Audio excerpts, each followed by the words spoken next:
orang-orang yang dia belajar linaili bifadri minal ibad, yang dia niatnya hanya sekedar mencari pujian ataupun mencari ketenaran dia di dunia. Maka yang pertama kalinya mari kita luruskan niat kita. Semoga niat kita dalam bermajelis ilmu ini merupakan amalan yang diridhoi oleh Allah Subhanahu wa taala dan menjadikan diri kita semakin cerdas di dalam berperilaku, di dalam bermasyarakat ataupun berperilaku kepada Allah Subhanahu wa taala. Ma'asyiral muslimin, ibu-ibu rahimahumullah.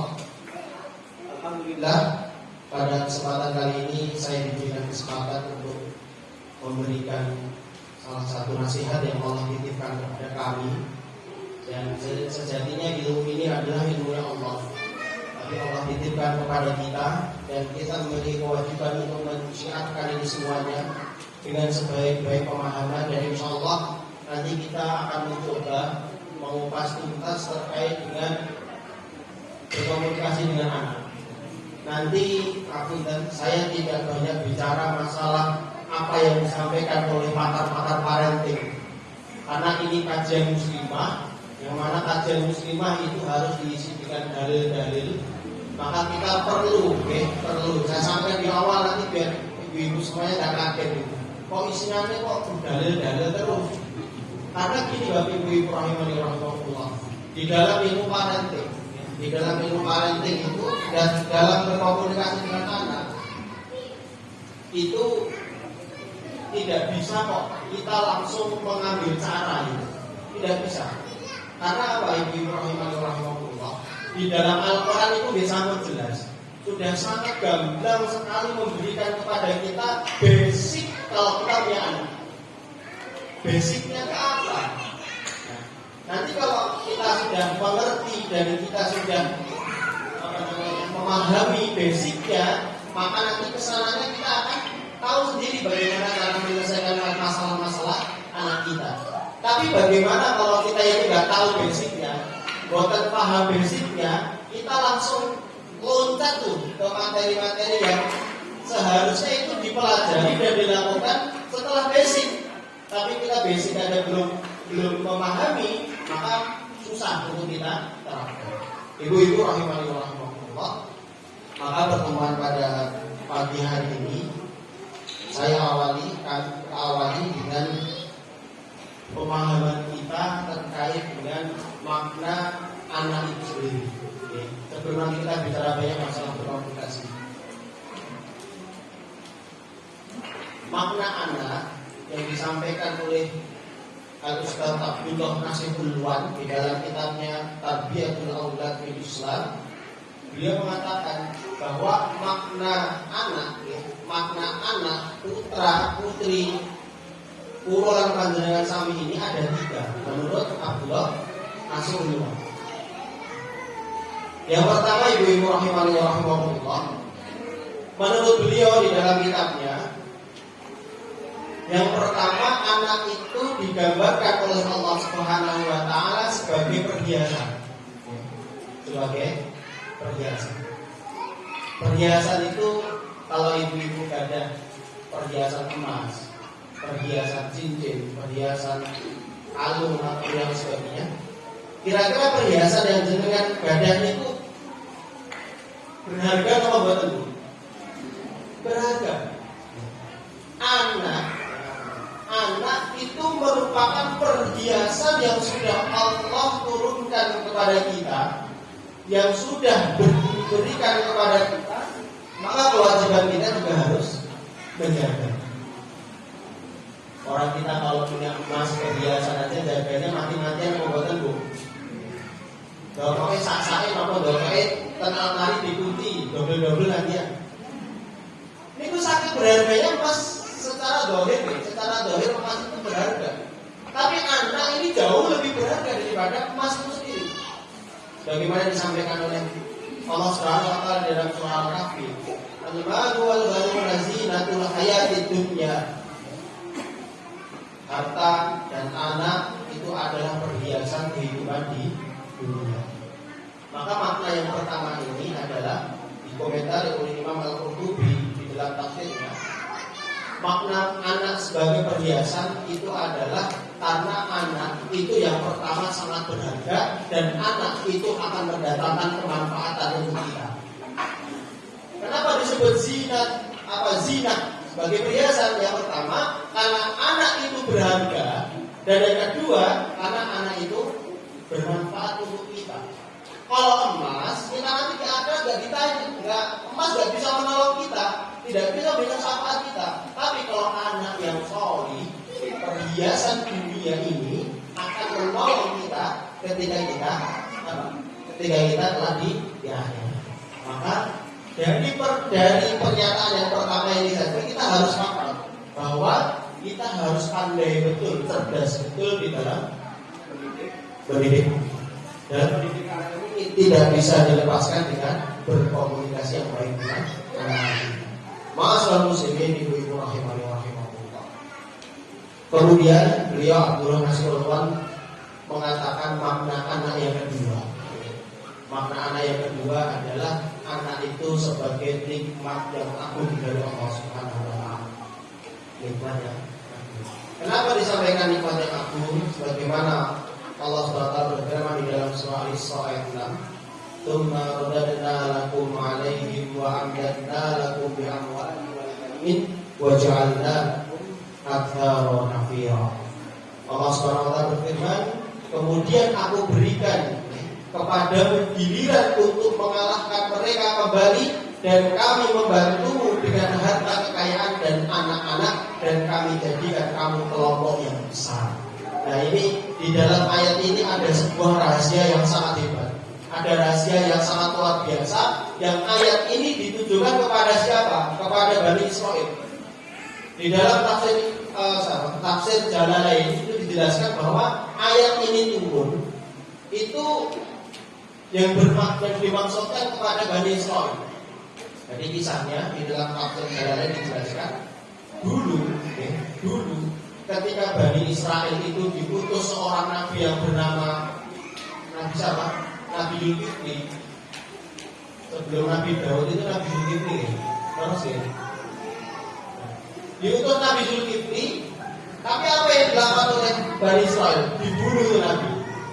Dibunuh itu Nabi. Kemudian diperangi itu sama Talut. Diperangi habis-habisan sampai warga Bani Israel itu habis. Anak-anaknya semua mati. Warga Bani Israel itu hampir habis. Kemudian Allah berfirman dengan firman ini, "Tsumma radadna lakum 'alaihim wa amdadna lakum bi amwalin wal banin." Allah memberikan harta, Allah memberikan anak ketika Bani Israel ketika itu sudah tobat. Jadi ketika sudah berperang sama Talut tadi kalah habis-habisan, bertobat tuh yang masih hidup. Bertobat kepada Allah Subhanahu wa taala dan akhirnya Allah mengabulkan doa-doa mereka dengan diberikan kekayaan dan diberikan kenikmatan yang agung berupa anak-anak kepada mereka. Tapi sayang namanya juga Bani Israel yang keras kepala, sing rodok sok pinter. Mereka Bani Israel setelah diberikan anak, diberikan kekayaan, diputus lagi dengan Nabi Daud alaihissalam. Dengan harapan Bani Israel itu mau patuh dengan Nabi Daud, tapi tidak. Nabi Daud juga dibunuh sama Bani Israel. Nah itu anak yang kedua. Jadi anak yang kita miliki hari ini itu adalah kenikmatan yang agung dari Allah Subhanahu wa taala. Yang ketiga, sebelum kita bicara masalah ini perlu kita sampaikan bahwa makna anak yang ketiga yang disampaikan oleh Abdullah Nasrullah adalah anak itu sebagai qurrata a'yun. Kira-kira apa Bu? Kira-kira putra putri kita ini sampun jadi qurrata a'yun apa dan insyaallah ya. Sebagaimana disampaikan oleh Allah Subhanahu wa taala di dalam surah Al-Furqan ayat 74.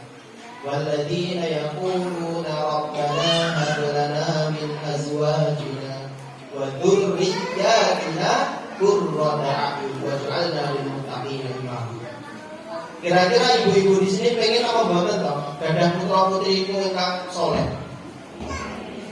Doa ini dipanjatkan enggak? Yakin? Sehari berapa kali Bu? Berapa kali Bu? 5 kali pas bahas suara. Aku Bu, kalau saya tanya nih, ibu-ibu di sini semua pengen haji apa bukan? Doa haji berapa kali dalam sehari, Bu? Nah, bagaimana Allah akan mengabulkan keinginan kita kalau kita minta sama Allah aja hitung-hitungan? Ini kan lebih nyumun ya. Baru minta, baru doa, kok masih hitung-hitungan? Bagaimana mungkin Allah akan mengabulkan? Maka konsep yang saya pegang masalah doa itu harus maksimal. Sebagaimana dulu, nah ini kita sedikit ya. Dulu ketika saya hendak menikah itu, orang ini belum perkenalan gitu. Saya masih muda ini Bu, masih muda, nikah baru 3 tahun, hampir 4 tahun, umur saya baru 24. Anak sudah 2, anak baru 2, istri cukup 1 Bu. Nah, ketika saya berdoa itu, ketika saya itu berdoa masalah kriteria istri itu sudah dari SMA. Jadi saya SMA itu harus pengen nikah ya. Tapi ya kan Allah belum berkehendak ya, belum. Ibu mau percaya apa enggak? Saya berdoa tentang kriteria istri itu sebanyak berapa kriteria? 25 kriteria di dalam doa saya. Setiap saya doa saya sebut itu. Kenapa Bu? Karena gini, Allah itu maha baik. Apapun yang hamba minta pasti dikabulkan. Kalaupun tidak dikabulkan, dari 25 minimal 15 dikabulkan. Nah itu yang saya rasakan hari ini. Nah kalau kita doanya cuma 1, ya Allah berikan aku mantu yang solih. Ya itu, ini solih. Tapi kerjanya males-malesan, kurang dong. Nggak mau gitu loh. Maka kalau kita berdoa itu maksimal. Sebagaimana ketika kita menginginkan anak kita solih, doa ini minimal harus disebutkan terus nih. Rabbana hab lana min azwajina wa dzurriyyatina qurrata a'yun waj'alna lil muttaqina imama. Doa yang semuanya satu hafal, doa yang gampang. Kok sampai kita lupa dalam sehari tak nyebut ini, berarti doa kita sama Allah tidak terima. Imam At-Tabari mengomentari ayat ini dengan memaknai Qurratu a'yun itu adalah anak-anak yang solih ataupun solihah. Ya. Jadi kalau anak kita itu belum solih dan solihah berarti masih setengah Qurratu a'yun. Ya, walaupun ganteng ya, apa bahasanya ganteng itu apa? Apa itu? Bukan, bahasa keren itu. Good looking. Walaupun anak kita itu good looking, ya, laki-laki ganteng, ngaku dan itu Qurratu a'yun juga kan. Bagi mata yang melihat akan senang. Bagi mata lihat akan senang, tapi bukan Qurratu a'yun dalam hati kalau dia bukan anak yang solih. Ya. Maka Imam At-Tabari mengatakan Qurratu a'yun, anak yang solih itu adalah anak. Qurratu a'yun itu adalah anak yang solih ataupun solihah, dan dia juga akan menyelamatkan kita di yaumul hisab. Nah ini pentingnya kita punya Qurratu a'yun. Ibu-ibu rahimahullah. Ketiga kriteria nama anak itu akan kita raih kalau kita mampu membentuk sebuah komunitas keluarga dengan komunikasi yang baik. Betul, ya. Jadi kalau kita pengen punya anak yang Qurratu a'yun, kita harus memahami betul bagaimana cara membentuk supaya anak kita itu menjadi Qurratu a'yun. Nah, sayangnya kita ini kebanyakan masih fokus terhadap trik-trik dari manusia-manusia itu. Kamu itu ya, kita rontok ganas ini. Anak kita itu kadang-kadang masih terfokus dengan perkataan orang demikian, perkataan orang ini, perkataan orang ini. Tapi kita lupa Allah Subhanahu Wa Taala sudah memberikan cara supaya kita mampu mendapatkan anak yang Qurratu a'yun. Kenapa saya sampaikan ini? Karena gini Bu, komunikasi dengan anak, baiknya kita komunikasi dengan anak itu tergantung basicnya tadi. Basicnya tadi terbentuk, anak itu akan mau berkomunikasi dengan kita secara otomatis terlepas dari pergaulan dia di luar. Lepas dari pergaulan dia di luar. Ibu-ibu, rahimahullah. Maka setelah itu saya ingin menyampaikan terkait dengan sebuah wahyu Allah Subhanahu wa taala tentang fase-fase yang kita kadang tidak sadari, padahal fase ini merupakan fase yang paling penting menurut saya dan menurut Allah. Ya. Fase apa itu? Terkadang kita ini kalau ditanya Bu, kalau ditanya kalau saya tanya lah, fase pendidikan anak itu dimulai dari mana Bu? Fase komunikasi dengan anak itu dimulai dari mana Bu? Mana Bu? Kandungan. Yakin kandungan? Sebelum kandungan ada enggak fase itu? Fase apa? Ayo. Pranika. Itu kajian pranika.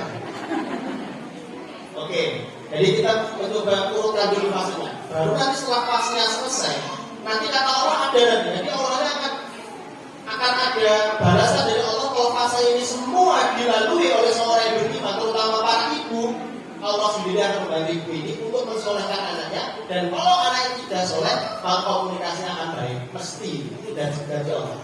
Yang pertama, fase pertama dari fase paling dasar itu adalah fase apa? Kita tidak bicara masalah fase sebelum nikah ya, itu sudah terlampau kemarin-kemarin. Karena di sini ibu walaupun ada yang apa ada di sini? Ada ya? Semoga ada betul. Baik, ibu fase yang pertama pendidikan anak itu dimulai dari cara kita berjima dengan suami kita. Nah, dengan sadar Allah. Ini bahasanya kasar kok buat-buat lagi. Bersenggama dengan suami kita. Kenapa? Nah, ini ada sebuah cerita menarik. Saya jelaskan dengan sebuah kisah. Dulu ada sebuah imam yang bernama Imam Syekh Muhammad. Ibu-ibu saya ini kenal sama Syekh Muhammad. Bukan Nabi Muhammad ya, sana Syekh Muhammad. Syekh Muhammad ini punya anak laki-laki yang dikenal di negara itu dengan anak yang sangat solid, dengan anak yang terkenal dengan anak yang sangat taat, komunikasi kepada siapapun baik, apalagi kepada orang tuanya. Anak yang hafal Quran, anak yang hafal banyak hadis, dan anak yang terkenal kecerdasannya dalam ilmu syar'i. Nah, muridnya Syekh Muhammad dan para tetangganya itu dominan kabeh. Ini caranya piye loh? Kok bisa mencetak anak sehebat ini? Kalau jenengan di mana tuh kadang mikirnya caranya piye toh? Oh, mungkin kalau sudah lahir langsung dibacakan ayat terus. Oh, mungkin dulu ketika masih kecil langsung diajarkan ini. Ternyata tidak. Kata Syekh Muhammad menjawab, kalau aku sekarang ini diberikan anak yang soleh, anak yang taat, imam yang besar, saya juga nggak tahu alasannya apa. Tapi yang saya ingat kata saya Muhammad, saya sebelum melakukan hubungan dengan istri saya selalu melazimi membaca kisah-kisah orang solih dan memandang wajahnya orang-orang solih. Kata beliau, ro'aitu aliman ulama inta. Saya itu mata saya tidak pernah lepas dari namanya pandangan orang-orang solih. Dan saya selalu membaca sirah-sirah Nabi, membaca sirah-sirah sahabat. Ternyata apa? Anaknya Syekh Muhammad itu yang bernama tadi Imam Al-Ghazali. Ya. Imam Al-Ghazali itu terbentuk karakternya yang solid, yang pinter, yang cerdas, pemahamannya sangat luas. Itu terbentuk dari awalnya bapaknya itu adalah seorang yang ahli baca, yang sangat hormat dengan orang yang solih dan memandang orang yang solih. Maka ibu-ibu kalau bertemu dengan salah satu ustazah yang kita anggap benar, yang masya Allah ilmunya sangat luas sekali, jangan sampai melepaskan dia dari kehidupan dunia. Jangan sampai dilepaskan, karena itu sangat mempengaruhi mempengaruhi kecerdasan anak kita dalam hal berkomunikasi ataupun dalam hal ketaatan kepada Allah Subhanahu wa taala. Dan ini selaras juga yang disampaikan oleh Ibnu Taimiyah di dalam kitabnya Kitab As-Sofat, ya, Ibnu Taimiyah yang kita kenal. Dan Ibnu Taimiyah mengatakan wa inda dzikri sholihina tanzilur rahmah, kata Ibnu Taimiyah. Dengan seringnya kita menyebut membaca pelajaran dari orang-orang yang solih, tanzilur rahmah, kata Ibnu Taimiyah. Allah sendiri yang akan menurunkan rahmah kepada kita, kasih sayang Allah kepada kita. Doa-doa Allah, doa-doa kita akan dikabulkan sama Allah walaupun kita tidak minta, kata Ibnu Taimiyah.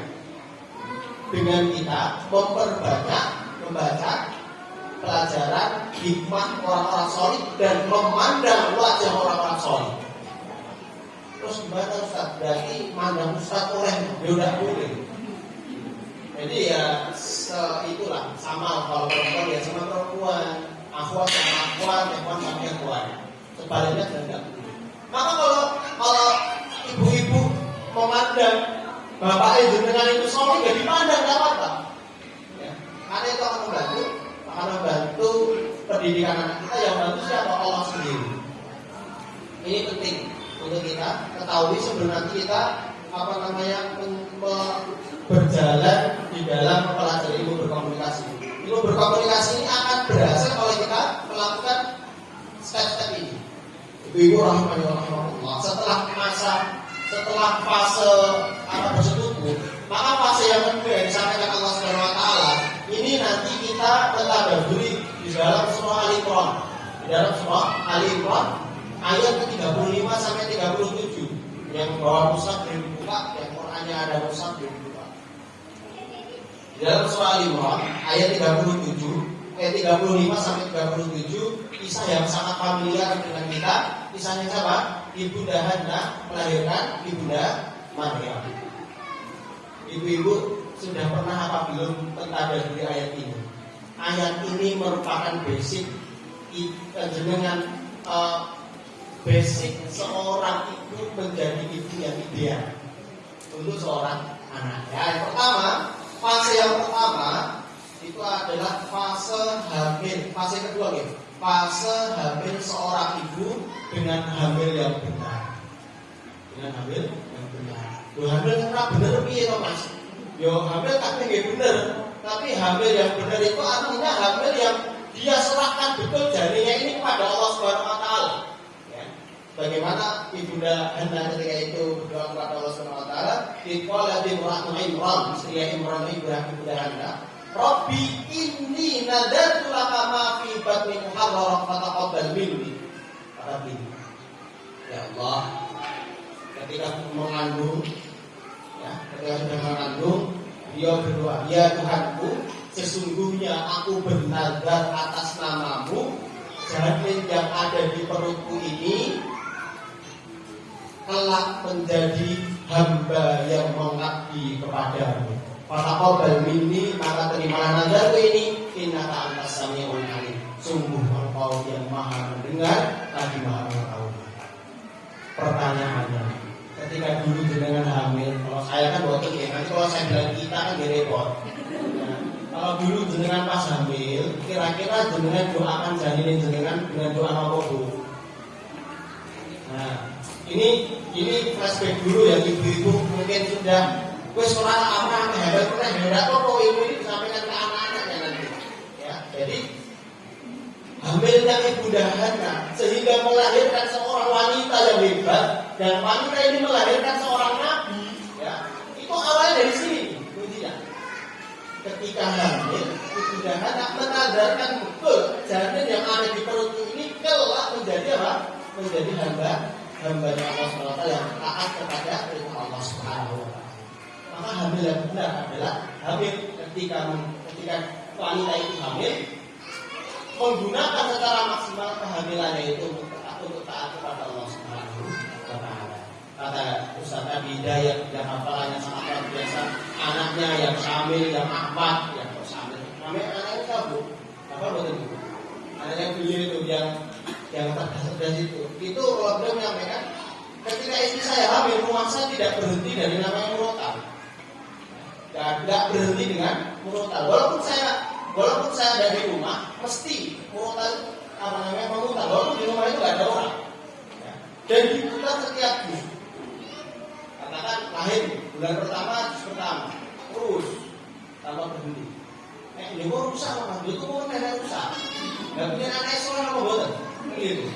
Nah ini saya sudah berusaha melakukan ini sudah 2 speaker rusak. Jadi di anak itu dirontok agak sithik. Ampun jagane RBS terus. Halo. RBS kan boten ngaji terus, kadang ngaji kajiane. Tapi ini pun ngaji tilawah. Anak setiap tumbuh 1 bulan ditambah 1 juz, insya Allah itu akan membantu anak kita. Ibu-ibu rahimahullah, itu yang kedua. Yang ketiga adalah fase tawakal dan bersyukur kepada Allah Subhanahu wa taala di saat melahirkan si buah hati. Ya. Tawakal betul sama Allah itu. Ya.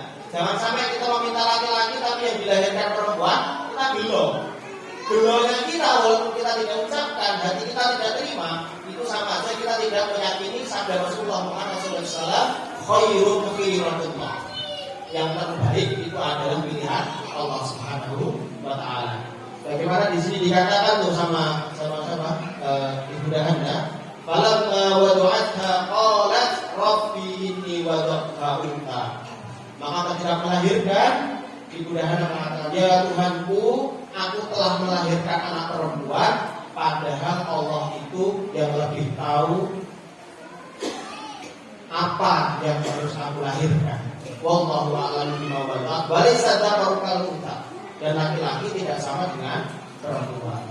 Artinya ibu rahimahullah, lahirnya itu hamil, ketika hamil itu dengan hamil yang benar, dan kalau sudah melahirkan itu dengan melahirkan yang benar. Jangan bersekutu kepada Allah SWT. Kemudian yang keempat, nah ini juga penting nih.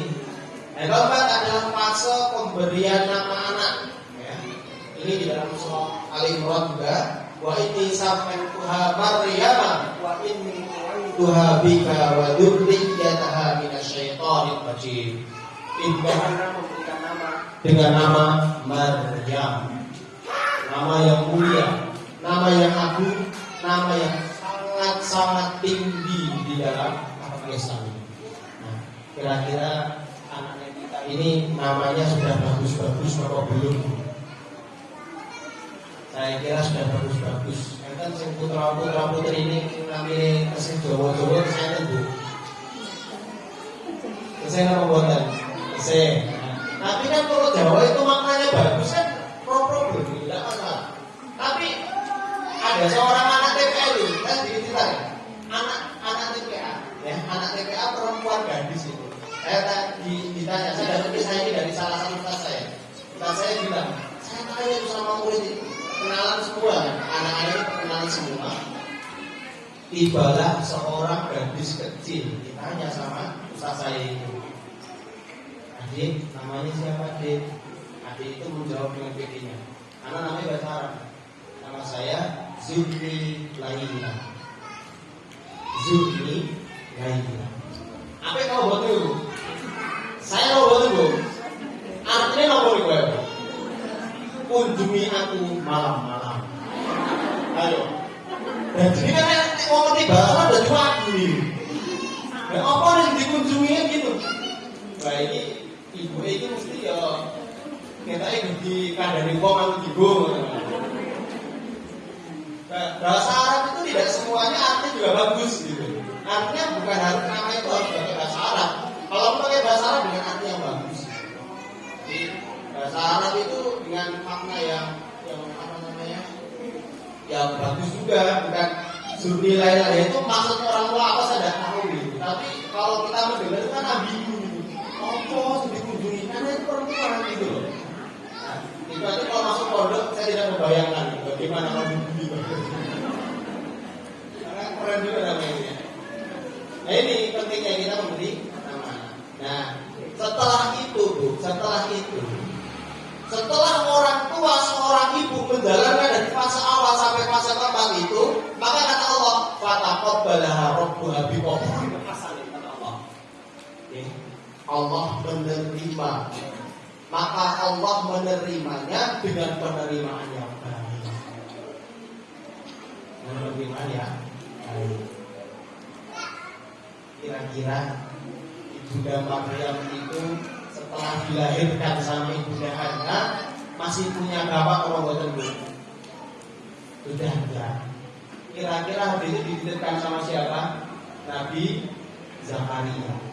Waqaffalaha Zakaria. Ya. Maka maksud Allah di sini fataqabbalaha rabbuha biqabulin hasanin itu artinya apa? Allah sendiri yang membantu ibu itu untuk menjadikan anak ini soleh, taat dan memiliki komunikasi yang baik kepada siapapun. Ya. Maka kalau kita ini terlalu sombong ya, kadang kita terlalu sombong. Terus aku sinau parenting, aku melu kelas parenting 3 tahun, wis aku andalkan dengan ilmu itu. Nggak bisa Bu, nggak bisa. Nah, sampai nggak bisa kalau kita mendidik anak dan sekedar dengan ilmu, nggak ketemu. Tapi apa poinnya? Poin yang paling penting. Orientasi orang tua yang paling utama itu adalah dia berharap kepada Allah, ya Allah, semoga Engkau ridho dengan usahaku mendidik anak ini. Oke. Kalau Allah sudah ridho dengan cara mendidik anak kita ini, insya Allah anak kita akan tumbuh berkembang menjadi anak yang soleh. Ingat Bu, ilmu yang kita miliki, pengalaman yang kita miliki tidak cukup hanya mengandalkan itu kalau kita ingin menjadi anak yang mendidik anak yang soleh. Kita perlu mengandalkan Allah Subhanahu wa Ta'ala. Ibu-ibu rahimahullah. Kemudian setelah itu, setelah kita paham basicnya ini, basicnya ini, artinya apa Bu di dalam surah Al-Imran itu hikmahnya? Aslinya fitrahnya seorang anak itu patuh dengan ibunya. Kita ulangi, ini penting. Fitrahnya seorang anak itu aslinya patuh dengan orang tuanya. Aslinya ini ya. Aslinya fitrah itu aslinya. Tapi permasalahannya terkadang orang tua itu tidak menjadikan fitrah itu, bahkan merubah fitrah itu sehingga anak itu tidak percaya dengan orang tuanya. Ini permasalahannya. Landasan masalah kajian itu ya itu. Ya. Kenapa kok anak itu tidak mau percaya dengan orang tuanya sehingga tidak mau curhat, sehingga tidak mau berkomunikasi? Karena kita sendiri, karena kita sendiri. Ya. Saya itu paling tidak suka kalau ada ibu-ibu itu curhat, pernah dicurhati soalnya itu. Dicurhati sama ibu-ibu, waktu saya di Indramayu dulu. Di Indramayu saya 2 tahun, Indramayu Barat. Dan sama ibu-ibu, Ustaz, ini gimana kok anak saya kok dianggap kok susah sekali. Disuruh ngaji nggak mau, disuruh ini nggak mau. Saya tanya balik, ibu ngaji apa enggak? Enggak. Loh gimana Bu, jangan didik seorang anak, tapi jangan tidak memberikan uswah. Loh jangan selama ini di mana tuh? Oh saya itu berangkat jam 6, pulang itu saya jam 7. Loh saya juga pengen anak saya itu soleh, walaupun anak saya itu sudah saya sekolahkan di SDIT ternama. Ya, soalnya dia sudah disekolahkan di SDIT ternama. Saya tekan sekolah sehebat apapun, kalau orang tuanya di rumah tidak mendukung, tidak maksimal. Ya, tidak maksimal. Nah, sampai kayak Bu, anak itu soleh, anak itu patuh dengan jenengan. Itu anak itu tidak butuh uang yang jenengan kasihkan, Bu. Tapi anak itu butuh apa? Butuh kehadiran jenengan. Butuh kehadiran kita di tengah-tengah mereka.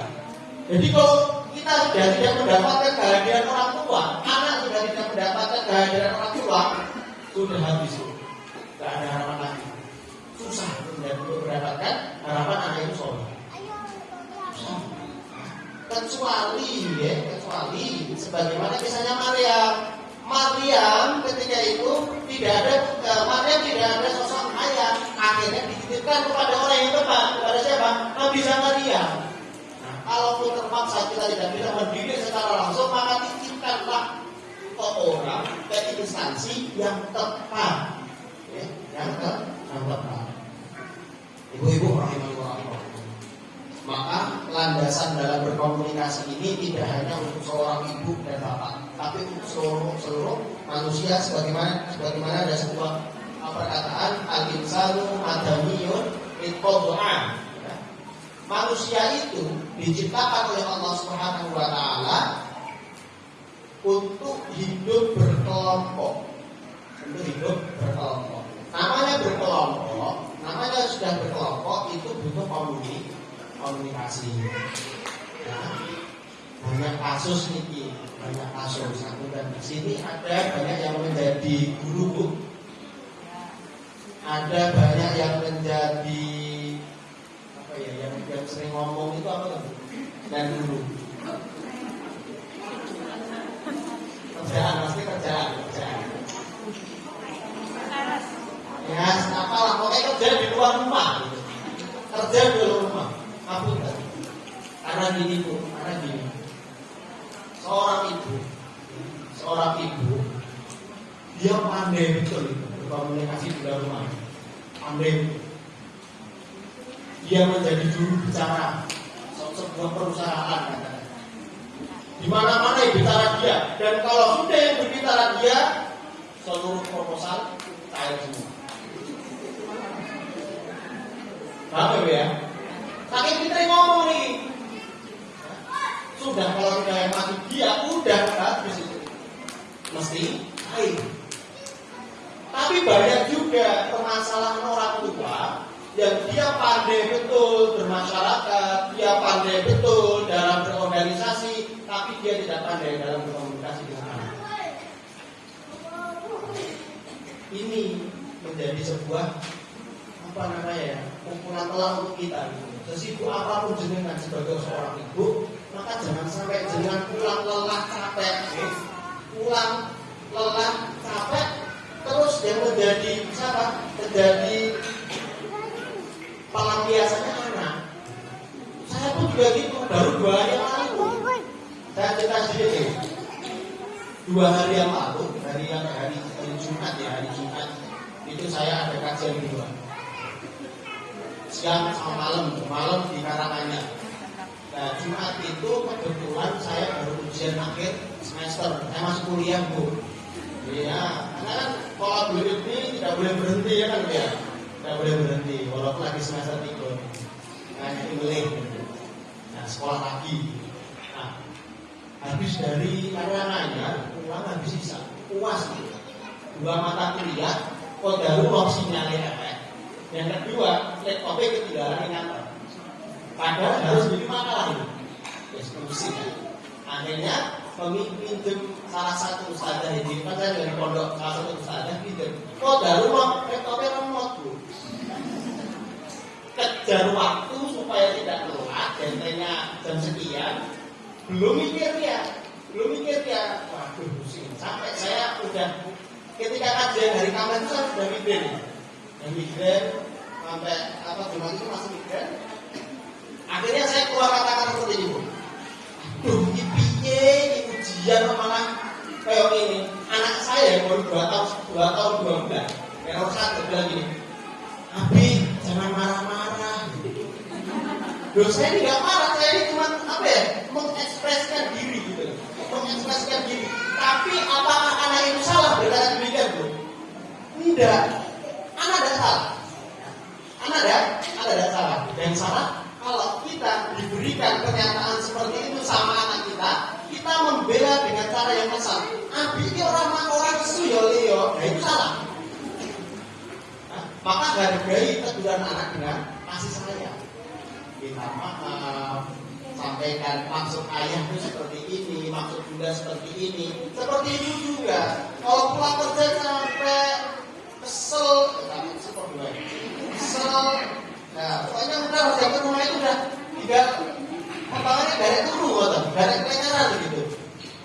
Tapi anak itu tidak pengen itu, dengan pengen itu iya, dengan pengen istirahat, tapi anak tidak butuh dengan istirahat. Anak yang dibutuhkan kehadiran jenengan di tengah-tengah mereka. Ini dasar supaya kita mampu melatih komunikasi ya. Ibu-ibu rahimahullah. Maka banyak ketidakakuran orang tua dan anak itu didasari dengan komunikasi yang kurang baik. Ya. Entah sibuk pekerjaan, entah dia memang karakternya seperti itu, tapi kalau karakter itu tetap bisa diubah. Nah, maka pada hari ini saya ingin mencoba menyampaikan bagaimana mewujudkan komunikasi yang baik terhadap anak-anak kita. Nah, ada 4 poin. Ada 4 poin supaya kita mampu mendapatkan komunikasi yang baik kepada anak-anak kita. Yang pertama, kalau kita berkomunikasi dengan anak kita, menasehati anak kita itu harus biniyati shahihah. Biniyati shahihah, dengan niat yang benar-benar tulus. Maka Bu, saya pernah membaca sebuah artikel itu. Orang tua memberikan nasihat kepada anaknya dengan cara marah-marah, itu anak tidak dengar. Karena apa? Karena fitrahnya anak itu mau mendengar nasihat dari orang tuanya, tapi dengan cara yang tulus. Jadi kalau orang tua itu nasihati dengan tulus, maka anak itu juga akan menjawab dengan tulus. Menjawab dengan apa? Perilaku. Menjawab dengan apa? Dengan kepatuhan, ketaatan kepada kita. Tapi apunten kalau kita nasihatinya udah nggak karuan, tidak ikhlas karena Allah lagi, sudah nafsu yang mengintai kita, sudah setan yang di belakang kita, wah itu susah untuk diterima sama anak-anak kita. Maka ketulusan ini harus benar-benar kita jaga, sebagaimana makna ikhlas dalam nasihat nafasnya. Saya itu namanya Ustaz Ahmad Farid itu kan dijelaskan bahwa ikhlas itu kan sebagaimana disampaikan Allah di dalam Al-Quran itu. Ikhlas itu sebagaimana susu murni. Susu murni itu ada rasanya boten Bu. Itu boten Bu. Nek campur dan nek pun dicampur kali gula berarti dari susu manis. Kalau sudah dicampur sama coklat, susu coklat. Maka ikhlas itu seperti hanya labanan kholison di dalam Al-Quran. Labanan kholison, susu yang murni. Benar-benar tulus kita nasihati anak itu karena Allah, ya, karena Allah, bukan karena ketika banyak orang kita nasihatnya halus-halus tapi di rumah kita. Nah ini repot, tidak tulus lagi nih. Ya, maka di dalam Al-Quran dikatakan labanan kholison. Kenapa digambarkan dengan susu yang murni? Anaknya di dalam ilmu biologi ya ini atau sedikit geser. Ilmu biologi itu dijelaskan bahwa sapi, sapi kerbau itu aliran cairan susu itu diapit dengan 2 aliran yang lain. Yang atas namanya torikudam, yang bawah namanya torikul fat. Ya. Torikudam itu aliran darah, ya, aliran darah. Yang bawahnya itu adalah torikul fat, aliran kotoran, dan aliran susu itu terletak di tengah-tengahnya, di tengah-tengahnya. Maka kalau kita ikhlas, maka niatan kita itu tidak akan tercampur sebagaimana aliran susu ini. Susu itu keluar ya putih gitu loh, tidak ada susu keluar kok abang, tidak ada susu keluar kok rada mambu, aku enggak gitu. Namanya susu murni itu karunia Allah. Maka ini menjadi sebuah gambaran kita kalau ikhlas itu benar-benar kita murni menasihati anak-anak Allah. Yang pertama nih ya, tulus betul, harus tulus betul. Ya. Karena ketulusan kita itu akan dirasakan sama anak. Kalau anak sudah mendapatkan rasa itu, tak akan dibalas dengan perbuatan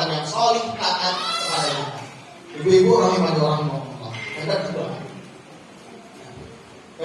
kedua, yang menjadikan komunikasi kita baik terhadap anak kita itu adalah raut wajah kita. Raut wajah kita. Maka kita diperintahkan kalau kita secapek apapun, kalau sudah bertemu sama anak, kita harus lebih gembira. Maka kalau sudah capek di rumah ya, walaupun rada-rada sithik, rada capek-capek, pegel-pegel ya, kalau ketemu sama anak harus ceria. Kalau sudah seperti itu, anak akan datang dengan kita sendirinya menceritakan apa yang dia pelajari, menceritakan apa yang dia dapat di hari ini. Itu cara komunikasi anak itu. Jadi jangan kita gambarkan, jangan mulai komunikasi itu kita terus mudah. Anak itu justru yang paling banyak mulai komunikasi. Sebenarnya fitrahnya anak itu butuh sandaran untuk berkomunikasi. Tapi sayangnya kadang kita sendiri yang merusak komunikasi itu. Anak pengen cerita, cek tolong itu lagi kesel tak sik. Yo nek kudu sampe menit bablas ora iso bro. Ora sih do cerita. Kira apa Bu? Kok jenengan Bu? Boten nggih. Ya kadang-kadang langsung ya. Kadang jahit, kadang jahit iki. Ya, mungkin saya juga menjahit. Mungkin saya mungkin mendatangi ibu di sini. Saya yakin di saya akan menjadi ibu. Ada yang belum tahu saya putrinya siapa? Putranya siapa? Saya putranya Ibu Tuti Riani. Carikan. Ya, saya ini banyak orang di sini yang kenal sama saya. Nah, kita mau di mobil. Saya mana tadi Ibu? Wajah ya, wajah. Nah, loh anak kalau sudah ingin cerita seperti itu pengen dihargai dan anak itu butuh sandaran tempat untuk bercerita, berkomunikasi. Kalau kita langsung ketika bercerita kita bilang, tak turusin, tak gini sih. Nah itu artinya pertama kita tidak menghargai anak. Yang kedua kita merusak kepercayaan anak pada kita. Ya, tidak kita hargai si anak dan secara tidak langsung kita merusak kepercayaan anak dengan kita. Nah, ini repot. Maka pentingnya wajah itu, wajah yang senang, selalu gembira. Maka sepenat apapun, sepelik apapun permasalahan kita, jangan sampai anak itu melihat kalau kita baru banyak masalah. Jangan sampai utang kita numpuk kok anak yang mani beban. Nah anak itu sampai gede, beberapa kali jadi gini malah mikir utang gini. Jadi pinter malah mikir utang jadi repot. Nah yang ketiga, setelah lihat kemudian wajah yang bagus, setelah itu baru tindakan. Ya, tindakan itu apa? Bagaimana Rasulullah itu ketika kandil tangannya itu kan pernah diambil sama seorang gadis kecil. Nah gadis kecil ini yang di depan ini diambil sama Rasulullah, diambil tangannya Rasulullah itu, ditarik tangannya Rasulullah. Rasulullah melawan kalau begitu? Enggak, Rasulullah ikut tuh. Kemana anak itu pergi? Setelah anak itu berhenti, Rasulullah menasihati di situ. Nasihati, takillah, dinasihati apa, dinasihati apa. Nah, nanti kita akan mempelajari waktu yang paling tepat gimana aja dalam nasihati anak itu. Nah, itu tindakan. Maka tindakan ini sangat penting. Karena sekarang ini ada satu musuh kita ini, sing dudu setan, sing dudu iblis, tapi sing jenenge HP. Ya.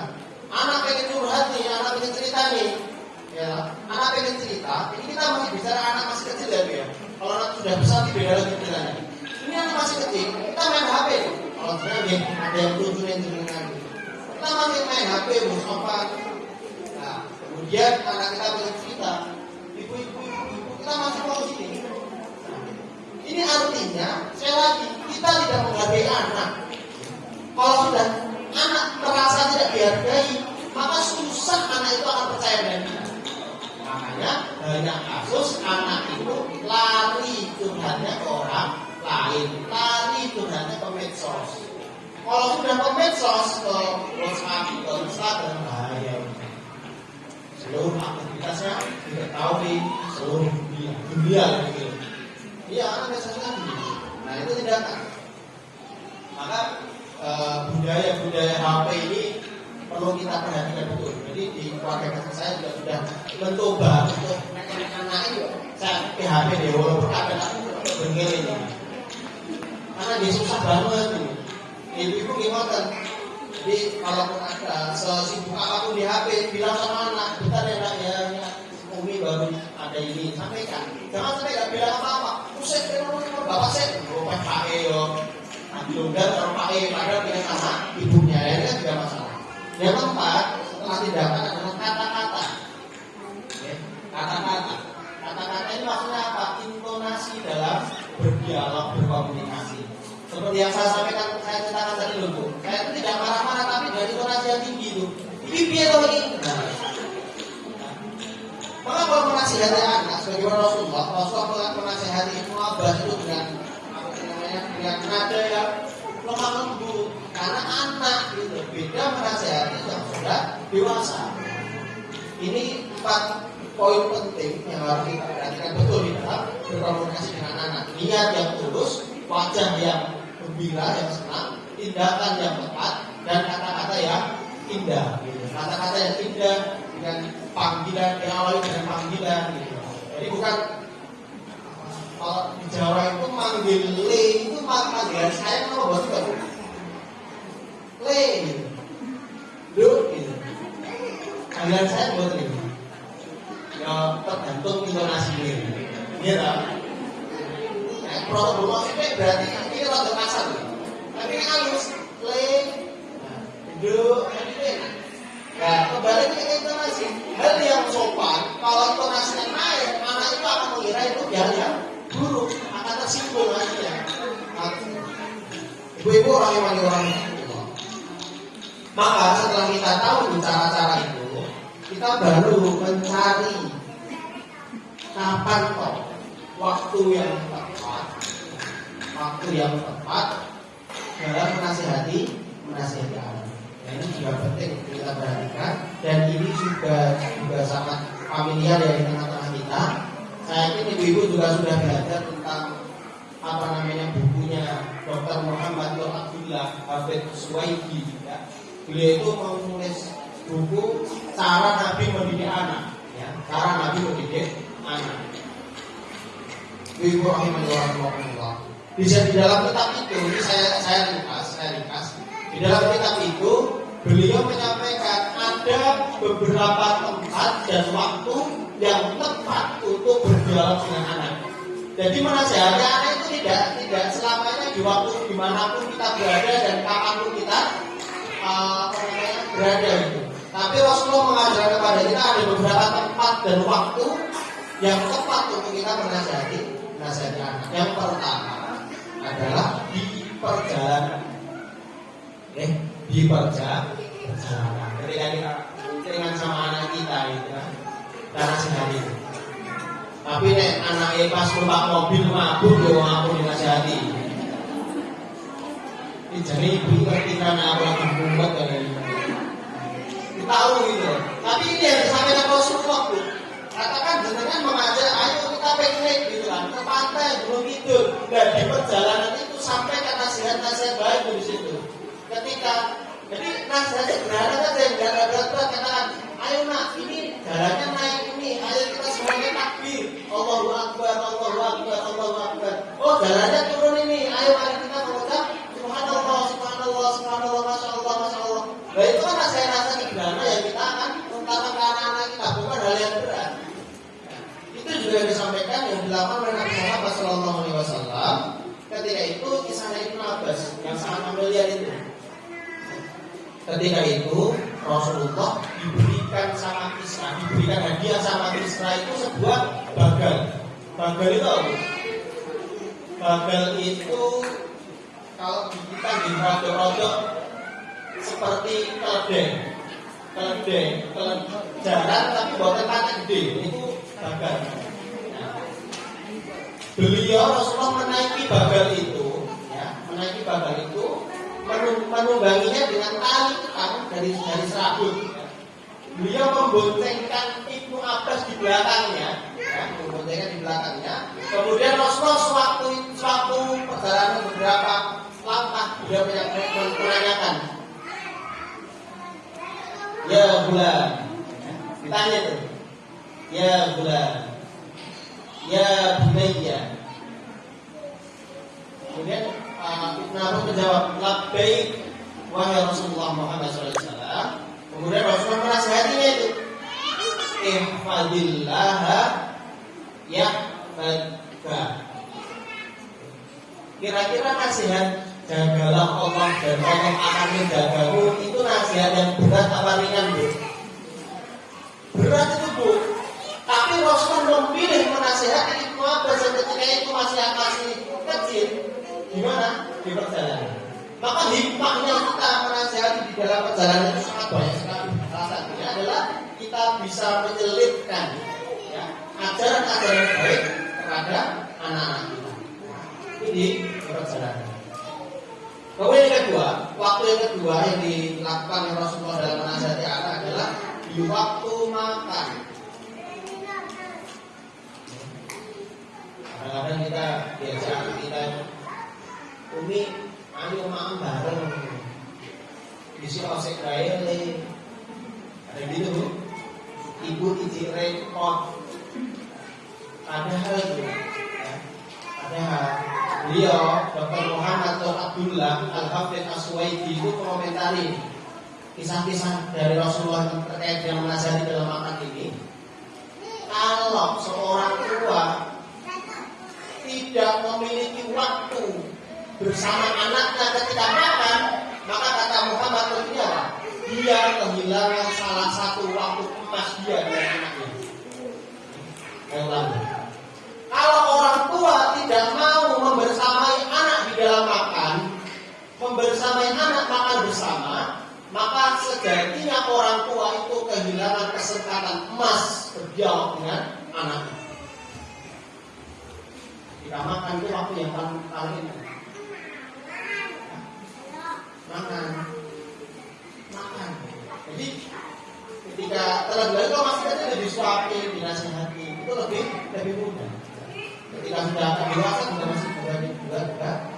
Sebagaimana Rasulullah Muhammad SAW di dalam sebuah kisah itu ada anak kecil yang bernama Umar bin Abi Salam. Ya, Umar bin Abi Salam. Beliau itu menyampaikan di dalam hadisnya itu, aku masih anak-anak ketika itu, ya. Umar bin Abi Salam ini masih anak-anak. Perilakuku itu selalu diperhatikan sama Rasulullah ketika makan. Tanganku itu bergerak ke sana, kemari, di nampan-nampan laut itu, ya, di makanannya Rasulullah juga. Kemudian Rasulullah Muhammad SAW memanggilku kali itu. Memanggil apa? Ya gulam, ya. Samillah, wakul biyaminik, wakul mimma yalik.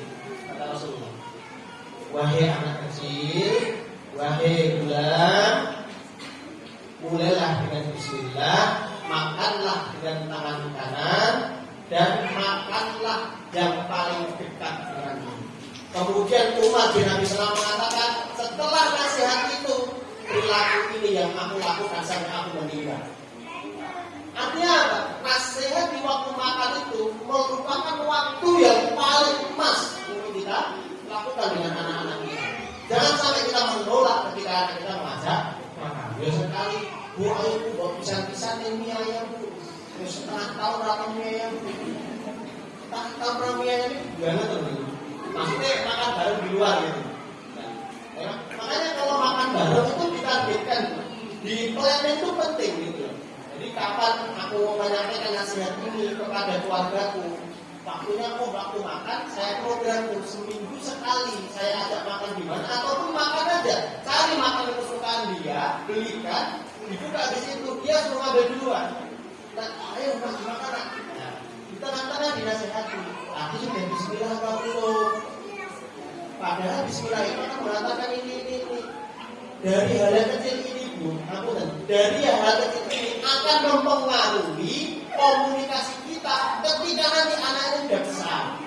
Jadi jangan sepelekan komunikasi dengan anak-anak kecil kita, anak kita masih kecil. Jangan sepelekan sama sekali. Karena apa? Hasilnya itu akan kita raih, akan kita rasakan ketika anak ini sudah dewasa nanti. Kalau sudah dewasa kita baru tahu, oh berarti aku tidak pernah hadir di makannya anak-anak itu. Efeknya sekarang dia juga tidak mau tidak dengan aku. Nah, ini repot nanti. Nanti kita menyalahkan anak-anak kita terus kan biasanya kan. Dia itu anakku kayak kok dulu lho, apa nduk itu jadi anak durhaka lho. Kadang kita suka batin seperti itu loh. Tapi kita lupa, jangan sampai kita menyampaikan kepada anak kita, jangan sampai menjadi anak durhaka, tapi kita sendiri adalah menjadi orang tua yang durhaka dengan anak kita. Kenapa dikatakan tidak baik itu? Ya, karena anak meminta sesuatu dan itu haknya anak tidak kita penuhi, kita berusaha. Apalagi dalam hal komunikasi ini, komunikasi ketika anak itu terang kiri orang tua apa, serasa digagas. Terus tangan-tangan diri kalau membantu kayak kalau mbak biasanya ibunya apa bukan membantu itu bude atau yuk kan ya yuk kalau yuk sampai gitu. Namanya itu ibu masih mau ngatur dulu. Anak ini apa lebih sayang dengan ibunya daripada ibunya.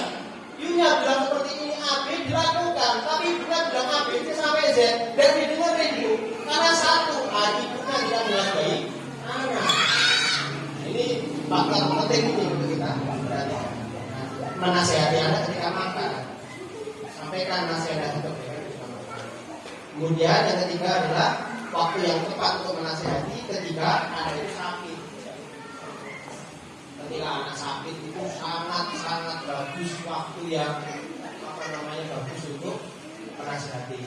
Tapi nek sing wis rada kadang rada usul dinasihati. Ada kan orang tua itu kalau dinasihati waktu sakit itu kadang tersinggung. Oh berarti enaknya aku sing elek-elek iki. Jadi ada sebuah kasus itu didoakan, diingatkan tentang kematian gitu kan. Orang sakit diingatkan tentang kematian. Pak sabar aja Pak. Semua manusia ini akan ada saatnya dipanggil sama Allah. Ayo bapak ini marah-marah bu. Berarti betul aku mati. Bukan, ini nasihat itu. Mengingatkan kematian itu pasti ada. Tapi ada sebuah kisah Rasulullah itu punya pelayan seorang anak perempuan dari kalangan Yahudi. Ya. Anak Yahudi perempuan itu sakit, dijenguk sama Rasulullah. Nah, kemudian Rasulullah itu mengatakan, "Udkhulul Islam, masuklah engkau ke dalam Islam." Kemudian anak kecil itu melihat wajah bapaknya itu. Kemudian bapaknya mengatakan, "Turutilah Abdul Qasim." Ya. Abu Qasim. Turutilah Abu bapaknya Qasim. Turutilah Nabi Muhammad SAW. Seketika itu apa? Anak kecil itu masuk Islam. Ya. Maka ibu-ibu rahimahullah menasihati di waktu yang tepat itu sangat mempengaruhi dan di tempat yang tepat itu sangat bermanfaat untuk anak-anak kita. Maka kalau anak-anak kita itu baru main, baru keasikan, kita nasihati itu kadang kurang tepat. Kalau anak-anak itu mainnya baru sama teman-temannya kita panggil, mau ngurus ini dulu, itu kurang tepat. Artinya kita harus mencari waktu yang sangat-sangat tepat untuk anak-anak kita nasihati. Ibu-ibu rahimahullah, itu tadi nasihat anak-anak ketika kecil. Sekarang nasihati anak-anak kalau sudah besar. Lahir nih. Anak laki sudah habis terakhir. Nah sebelum ke situ saya ingin menyampaikan satu hal. Saya pernah mendapati sebuah nasihat dari salah satu guru saya terkait dengan menghargai seorang anak. Terkadang kita itu masih lupa bahwa anak itu juga perlu dihargai dan seperti halnya kita pengen dihargai sama anak kita. Beda betul. Kita tuh pengen dihargai terus. Kita kalau kita dipanggil sama anak kita dengan nama langsung itu kan sakit hati betul kan? Umi, langsung pada sini ya Umi, panggilnya ya Umi. Kan jadi apa? Ini sopan kok ya, udah belakang udah ibu pengen dipanggil Umi kan bahasa Arab. Nah, Abi ya pasangannya Umi, kosong Abi pasangannya Simbo karena itu. Nah, maka kalau kita ada pengen dihormati betul sama anak kita, pengen dipanggil dengan panggilan yang hormat. maka kita sama anak kita juga harus memanggil dengan panggilan yang sayang. Ya. Menghormati dan salah satu menghargai anak kita adalah aku yang ini. Ketika itu untuk kasus, ketika anak kita itu datang ke rumah terlambat, akan pulang sekolah berdua, orang dimulai tekan rumah ke bahasa. Itu nek ibu galak sekolah. Jangan. Enggak, maksudnya tadi saya tanya kalau ibunya galak suruh buatan. Jangan. Lu galak apa buatan jangan.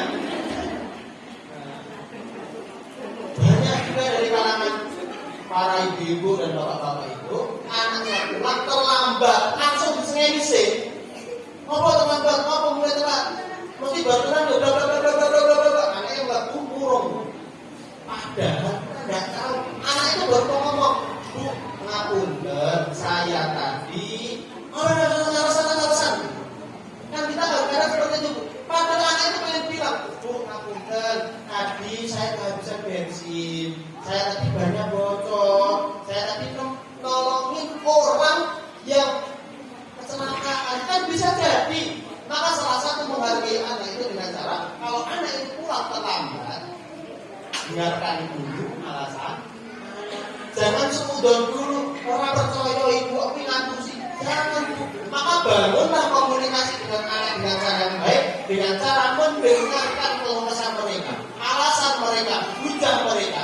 Maka kalau kita ingin dihormati oleh anak-anak kita, maka kita harus menghormati anak kita juga. Ibu rahimahullah. Nanti sebentar lagi terakhir tentang menasehati ketika anak itu sudah balik, sudah dewasa. Maka kalau yang dikatakan oleh Ali bin Abi Thalib itu kan ada 3 fase umur itu.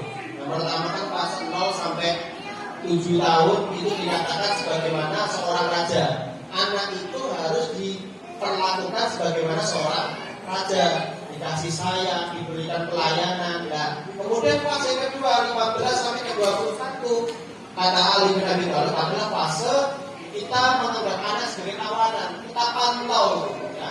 Maka perintah sholat itu turun, perintah sholat itu ketika umur di atas 7 tahun, ya, maka itu sebagai tawanan tuh. Diajarkan ajaran sholat, dipantau terus dia kemana ini, dia harus izin kalau keluar, dia kalau maka sudah bismillah apa belum dipantau terus. Dan fase setelah itu, fase balik, fase 15 sampai ke 21 itu fase anak harus dijadikan sebagai seorang sahabat, ya, seorang sahabat. Maka menjalin komunikasi itu harus dimulai dari nol, dan komunikasi yang intens itu kita harus lakukan di fase yang ketiga itu, fase ke-15 sampai ke-21 itu sebagaimana yang dicontohkan oleh Nabi Ibrahim kepada Nabi Ismail. Ya. Ibu-ibu rahimahullah, terkadang kita ini masih itu ya, kalau dengar kisahnya Nabi Ibrahim sama Nabi Ismail itu mesti pikirnya langsung perintah Bu, korban, perintah menyembelih, perintah tauhid. Tapi kita lupa ternyata di percakapan Nabi Ibrahim dan Nabi Ismail itu terkandung hikmah yang sangat besar, pengajaran kepada kita tentang berkomunikasi yang baik terhadap anak kita yang sudah balik. Yang ini tertuang di dalam surah As-Saffat ayat 102. Ya, di sini saya bacakan. Falamma balagha ma'ahu sa'ya. Nah, ketika itu Nabi Ismail sudah tumbuh dewasa, sudah tumbuh mengetahui mana yang baik dan mana yang benar. Nabi Ibrahim mengatakan kepada anaknya, ya bunayya. Yang pertama, menasehati anak yang sudah dewasa adalah panggillah dengan panggilan yang sayang, panggilan yang indah, bukan panggilan sak-sake. Nah, maka pintu awal menasihati anak itu adalah dengan panggilan yang indah. Nabi Ibrahim menggunakan diksi ya bunayya. Ya bunayya di dalam Islam, di dalam bahasa Arab itu adalah panggilan santun, ya, panggilan santun, bukan memanggil namanya langsung. Walaupun kita sebagai orang tua ini boleh memanggil anaknya dengan panggilan anaknya langsung, tapi Nabi Ibrahim paham betul proses pendidikan anak, proses anak itu pengen diajak dialog dengan panggilan ya kasih sayang, ya begitu. Habis itu yang kedua, cara yang kedua, yang pertama panggilan dengan panggilan yang anak itu ridhoi, yang kedua sampaikan maksud kita, ya sampaikan maksud kita. Kita pengen ngomong apa sama anak kita? Di sini dikatakan ini arafil mana anni adbahuka. Nah, disampaikan itu, wahai anakku, wahai Ismail, aku dapati di dalam mimpiku Allah memerintahkan kepadaku untuk menyembelihmu. Ya, jadi dimaksud pertama panggilan yang baik, yang kedua sampaikan maksud kita dengan cara yang baik, yang ketiga panggul mada taro. Apa itu maksudnya? Mintalah pendapat si anak yang sudah dewasa itu. Ya.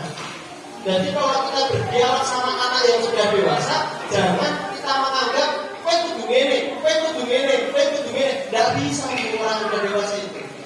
Maka sampaikan, menurutmu piye nek ngene iki? Duk, kowe tak golek jodoh segene iki menurutmu piye, Duk? Bahkan ora, Duk. Ya Bu, langsung wae Bu, gas gitu. Bedanya kalau kita langsung, Duk, besok ini ada wong iki. Sifine iki. Mereka kan tersinggung. Aku ini wis gede, maka jadikan aku sebagai teman dialogmu. Jangan monolog, jangan kamu sampaikan aku seolah-olah ini harus. Tidak bisa Bu. Ya. Maka ada yang ketiga adalah mintalah mintalah pendapat si anak yang sudah dewasa itu. Terkadang kita sebagai orang tua itu lupa perkara ini nih. Yang penting aku sampaikan ini, kowe kudu melakukan ini. Ya ini salah besar. Mintalah pendapat kepada si anak. Maka kalau sudah seperti itu, anak itu akan menjawab dengan jawaban yang cantik. Oh ya agatif al-matumar. Bisa menjawab, wahai bapakku, lakukan kalau itu memang perintah Allah. Maka kalau kita cara mengajak, berdialog, berdiskusi, berkomunikasi sudah baik, anak itu akan tahu, oh ibuku mau seperti ini, ibuku tulus menyampaikan ini, maka anak secara otomatis akan membalas dialog itu dengan tulus. Saya tadi insya Allah insya Allah kamu dapat aku sebagai orang yang sabar. Ibu-ibu rahimani wa rahmatullah, itu tadi adalah cara-cara ataupun tips-tips. Kita banyak bicara dalil karena saya tahu kalau saya bicara masalah tips itu apa ya, itu ibu-ibu juga sudah banyak yang sudah pengalaman ada itu. Saya baru anak kemarin sore baru ini kurang dia kemarin bilang mana. Dan ini kan saya sampaikan aja yang sudah pasti gitu loh. Kalau tips-tips dari orang-orang itu bisa jadi benar, bisa jadi salah. Tapi kalau sudah sampaikan Allah, mesti benar. Gitu. Caranya ibadah mendidik apa yang mulai hamil, bahkan sebelum hamil, ketika waktu bersifat sebagaimana bapaknya Imam Al-Ghazali terus pastikan dulu ketika hamil, pas ketiga ketika melahirkan dengan lahiran yang baik, kemudian setelah itu memberikan nama yang baik. Setelah itu faqabalah Rabbah, Allah sendiri yang membantu kita dalam mendidik anak-anak kita. Maka saya katakan yang terakhir, jangan sombong dengan ilmu yang kita miliki tentang parenting. Jangan sombong dengan pengalaman kita dalam pendidikan anak. Jangan sampai kita tidak memasukkan Allah di dalam segala perkara kita. Sebelum mendidik anak, ikhlaskan dulu sama Allah, niatkan dulu sama Allah SWT, dan jangan lupa selalu doakan anak-anak kita, karena yang memiliki hati anak-anak kita adalah Allah Subhanahu wa Ta'ala. Mungkin cukup sekian yang bisa saya sampaikan. Semoga bisa diambil manfaatnya. Semoga bisa menjadikan diri kita menjadi orang tua yang baik dan menjadi komunikator yang baik untuk anak-anak kita. Dan semoga kita semua dikumpulkan oleh Allah SWT dengan anak-anak keturunan kita. Aku lupa lihat ya. Wassalamualaikum warahmatullahi wabarakatuh.